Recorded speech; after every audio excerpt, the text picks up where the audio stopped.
Hello friends, आज के इस वीडियो में मैं एनाटॉमी के एमसीक्यू के बारे में बताऊंगा। ये एमसीक्यू अपर लिम्ब से रिलेटेड हैं, तो चलिए सॉल्व करते हैं अपर लिम्ब से रिलेटेड एमसीक्यू। फर्स्ट क्वेश्चन है, विच of the following bones is the first one two start ossification. Option है अल्ना, स्केपुला, क्लेविकल, ह्यूमरस। तो इसका आंसर है क्लेविकल। क्लेविकल में सबसे पहले इंट्रायूट्राइन लाइफ में 5th और 6th वीक से ऑसिफिकेशन स्टार्ट हो जाता है। ठीक है, बहुत इंपॉर्टेंट पॉइंट हो गया कि सबसे पहले इंट्रायूट्राइन लाइफ में 5th और 6th वीक्स में ही क्लेविकल में ऑसिफिकेशन स्टार्ट हो जाता है। ठीक है, अब क्लेविकल से रिलेटेड कुछ दूसरे इंपॉर्टेंट पॉइंट्स हैं, जैसे कि क्लेविकल में मेडुलरी कैविटी नहीं होती। क्लेविकल एक लॉन्ग बोन है जो बॉडी में हॉरिजॉन्टली प्रेजेंट होती है। क्लेविकल का जो ऑसिफिकेशन है वो मेम्ब्रेन से स्टार्ट होता है, कार्टिलेज से स्टार्ट नहीं होता। ठीक है, और जो क्लेविकल का फ्रैक्चर है, क्लेविकल कॉमनली फ्रैक्चर होता है जंक्शन से। ठीक है, ये क्लेविकल का मीडियल 2/3 पार्ट है शाफ्ट का, ये लेटरल 1/3 पार्ट है। तो ये जो पॉइंट है ये इसका वीक पॉइंट होता है, यहाँ से ये इजीली फ्रैक्चर होता है। ठीक है, एक कंडीशन और है कि क्लेविकल कंजेनाइटली एब्सेंट होगा या प्रॉपरली डेवलप नहीं हो पाएगा, तो उसको बोलते हैं क्लीडोक्रेनियल डायसोस्टोसिस। नेक्स्ट क्वेश्चन है कि scapula is located in the which region of the body. Option है एब्डोमेन, पेल्विस, थोरेक्स और नेक। तो इजी क्वेश्चन है, रीजन पूछा है स्केपुला का, तो वो क्या है, थोरेक्स रीजन। लेकिन अगर एग्जैक्ट लोकेशन की बात करें स्केपुला की, तो स्केपुला की एग्जैक्ट जो लोकेशन है, ठीक है, वो है posterior lateral aspect of thoracic cage. ठीक है, स्केपुला में जो एक कंडीशन और बनती है जिसमें विंगिंग ऑफ स्केपुला हो जाता है, जिसमें स्केपुला की मीडियल बॉर्डर प्रोमिनेंट हो जाती है। ठीक है, उसको बोलते हैं, वो क्यों होता है, सेरेटस एंटीयर के पैरालिसिस से होता है। ठीक है, एक कंडीशन बनती है स्केफॉइड स्केपुला, तो ये डेवलपमेंटल एनोमली है। ठीक है, स्केफॉइड जो स्केपुला है वो डेवलपमेंटल एनोमली है, जिसमें कि जो ये मीडियल बॉर्डर है वो कॉनकेव हो जाती है या कॉनकेव रह जाती है। ठीक है, नॉर्मली ये कैसी है, ये कॉन्वेक्स है। स्केफॉइड स्केपुला की कंडीशन में जो मीडियल बॉर्डर है वो कॉनकेव रह जाती है। नॉर्मली कैसी है, कॉन्वेक्स है। अब कुछ और क्वेश्चन भी स्केपुला से रिलेटेड पूछे जाते हैं, जैसे कि ये स्केपुला का सुपीरियर एंगल है, ये इन्फीरियर एंगल है और ये स्पाइन है। तो सुपीरियर एंगल किस लेवल पर होता है, T2 के लेवल पर होता है। इन्फीरियर एंगल T7 के लेवल पर होता है और स्पाइनल जो प्रोसेस है वो T3 के लेवल पर होती है। एक कंडीशन और होती है जिसको बोलते हैं स्प्रिंजल डिफॉर्मिटी या स्प्रिंजल शोल्डर। इसमें क्या होता है, नॉर्मली स्केपुला जिस लेवल पर प्रेजेंट रहता है उससे ऊपर हाई लेवल पर होता है, तो इस कंडीशन को बोलेंगे स्प्रिंजल स्केपुला। नेक्स्ट क्वेश्चन है, the fracture of humerus at mid shaft is likely to cause injury to which of the following nerve, median, ulnar, radial, musculocutaneous. तो इसका आंसर है रेडियल। अब जो ह्यूमरस है, तो ह्यूमरस के सर्जिकल नेक पे एक्सिलरी नर्व, रेडियल ग्रुप पे रेडियल नर्व और मीडियल एपिकोंडाइल के पीछे अल्नर नर्व, ये 3 नर्व का इसका रिलेशन होता है। ठीक है, तो बात कर रहे हैं शाफ्ट की, तो मिड शाफ्ट का फ्रैक्चर होगा तो वहाँ होता है रेडियल ग्रुप और वहाँ से रेडियल नर्व जाती है, इसलिए रेडियल नर्व की इंजरी होगी। ठीक है, जो ह्यूमरस है, ह्यूमरस में जो कॉमन साइट है फ्रैक्चर की, तो एक सर्जिकल नेक से होता है, एक शाफ्ट से होता है और एक सुप्राकोंडाइलर फ्रैक्चर। ठीक है, ये एनाटॉमिकल नेक है जो हेड को rest of the upper and से सेपरेट करती है। यहाँ पर ये सर्जिकल नेक होती है जो अपर एंड को शाफ्ट से सेपरेट करती है, और सर्जिकल नेक के 0.5 सेंटीमीटर नीचे मॉर्फोलॉजिकल नेक होती है। ठीक है, तो इसमें 3 नर्व का रिलेशन याद रखना है, 3 कॉमन साइट्स हैं फ्रैक्चर की, और इसकी neck anatomical neck, surgical neck and morphological neck. Next question है कि how many surfaces does the lower end of the radius have, 3, 4, 5, 6।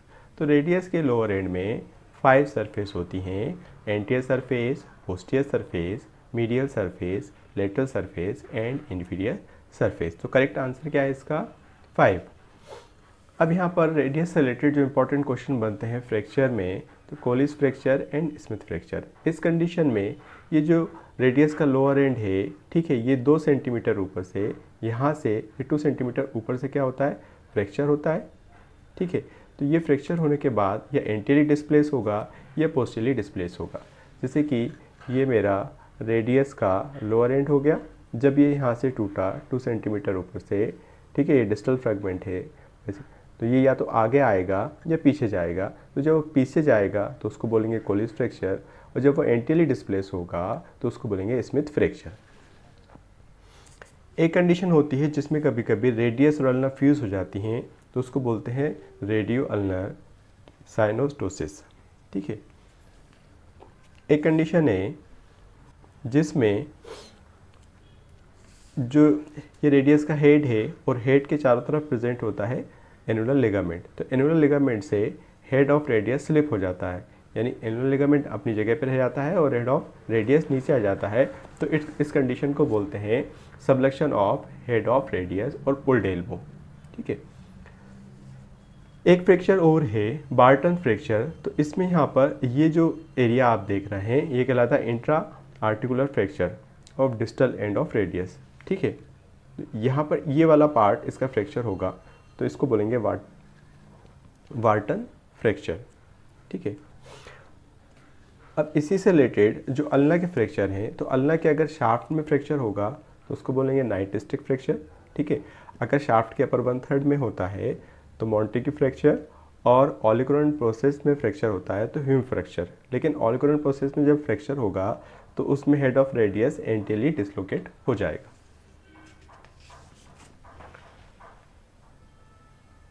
Next question है the term eye of hand applies to dash nerve, median nerve, radial, ulnar, axillary. तो इसका answer है median nerve, ठीक है।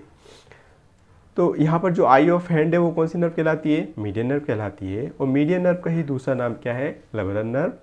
ठीक वैसे ही जैसे अल्नर नर्व का दूसरा नाम क्या है? Musician nerve.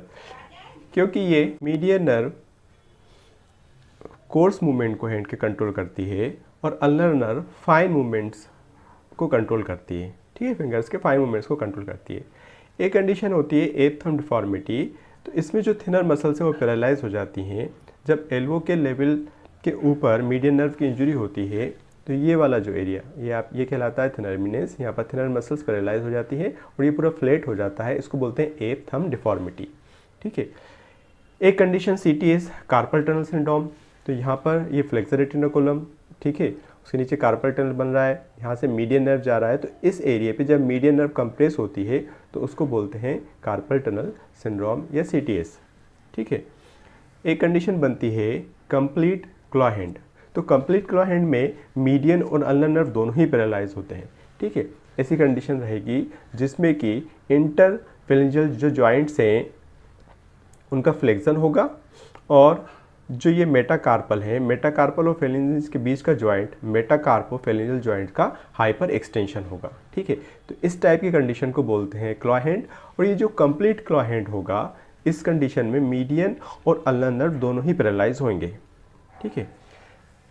अब एक कंडीशन है सैटरडे नाइट पाल्सी। तो Saturday night palsy radial nerve से रिलेटेड है, ठीक है। तो जब रेडियल नर्व स्पाइरल ग्रूव और लेटरल इंटरमस्कुलर सेप्टम के बीच में कंप्रेस होगा तो उसको बोलेंगे सैटरडे नाइट पाल्सी।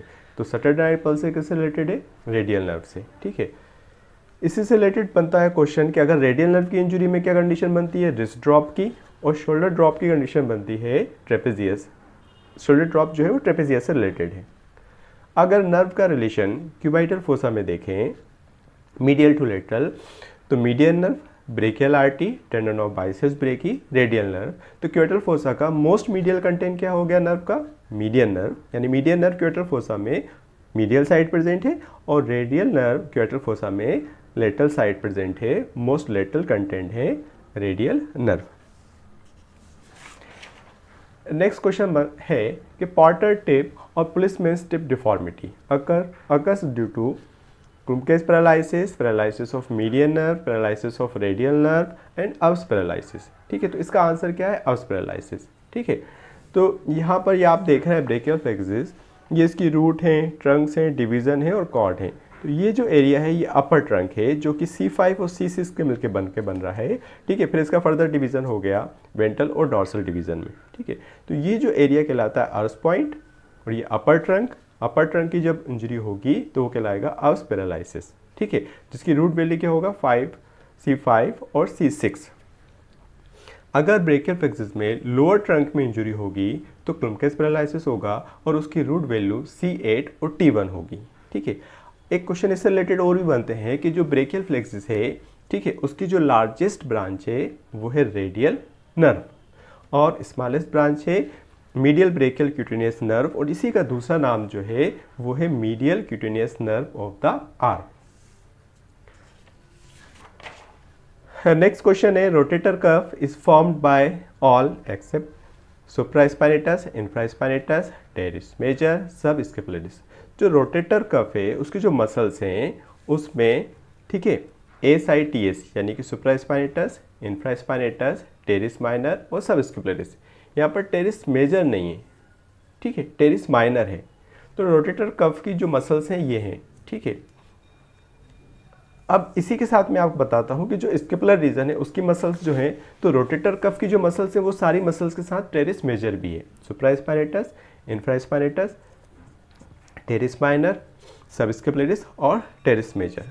ठीक है, मसल्स के जो एंटीरियर कंपार्टमेंट ऑफ आर्म की मसल्स 3 याद रखना है। ठीक है, कोरोकोब्रेकियलिस, बाइसेप्स ब्रेकी एंड ब्रेकियलिस। ठीक है, सब में भी है।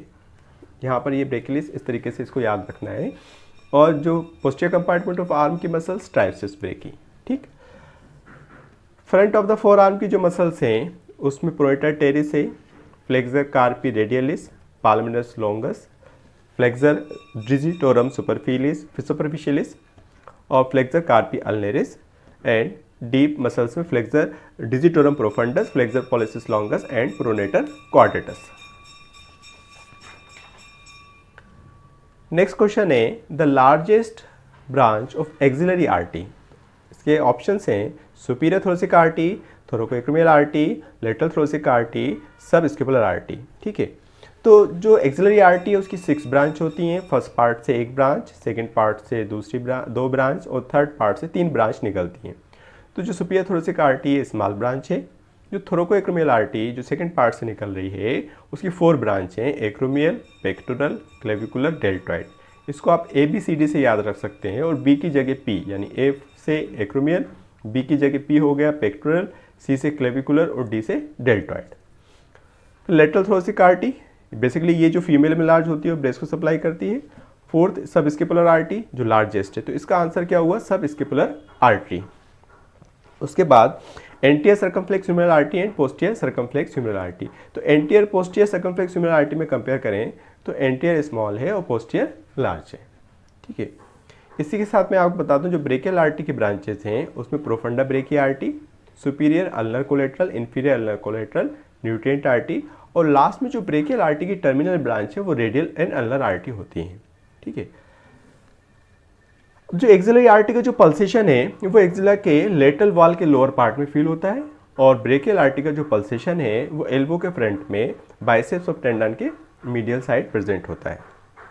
ये मैंने आपको पहले भी बताया कि यहाँ पर जो क्यूआइटल फोसा है, ठीक है, क्यूआइटल फोसा में medial to lateral median nerve, brachial artery और टेंडन ऑफ बाइसेप्स। तो यहाँ पर टेंडन ऑफ बाइसेप्स के मीडियल साइड ब्रेकियल आर्टरी है, तो यहाँ पर इसका पल्सेशन फील होता है। नेक्स्ट क्वेश्चन है लार्जेस्ट कार्पल बोन। तो लार्जेस्ट कार्पल बोन जो है इसके ऑप्शन है कैपिटेट, हैमेट, पिसिफॉर्म, स्केफॉइड। तो इसका आंसर है कैपिटेट। ठीक है, बेसिकली यहाँ पर ये जो बोन प्रेजेंट हैं ये कार्पल बोन है, ये मेटाकार्पल है और ये फेलिंजीज है। ठीक है, तो कार्पल में प्रॉक्सिमल रे, डिस्टल रो। तो यहाँ पर सबसे पहले स्केफॉइड हो गया, ल्यूनेट हो गया, ट्राइक्वेंटल, पिसिफॉर्म, उसके बाद ट्रेपेजियम, ट्रेपेजॉइड, कैपिटेट एंड हैमेट, जैसे प्रॉक्सिमल रे, डिस्टल रो। अब इन सारे कार्पल बोन में जो मोस्ट कॉमनली फ्रैक्चर होता है वो है स्केफॉइड, है ना। और ये सारे कार्पल बोन का जो टाइप है इनको बोलते हैं स्मॉल एंगुलर बोन्स। एक कंडीशन और होती है जिसको बोलते हैं मेलेट फिंगर और हैमर फिंगर। तो इस कंडीशन में इस जगह जो एक्सटेंसर टेंडन्स हैं उनकी इंजरी हो जाती है, ठीक है। तो इस टाइप की कंडीशन बनेगी, है ना। तो इसमें क्या करेंगे, आपके जो डिस्टल इंटरफेरेंशियल जॉइंट्स है उसको एक्सटेंड नहीं कर पाएंगे, यानी ऐसा रहेगा उसको एक्सटेंड नहीं कर पाएंगे।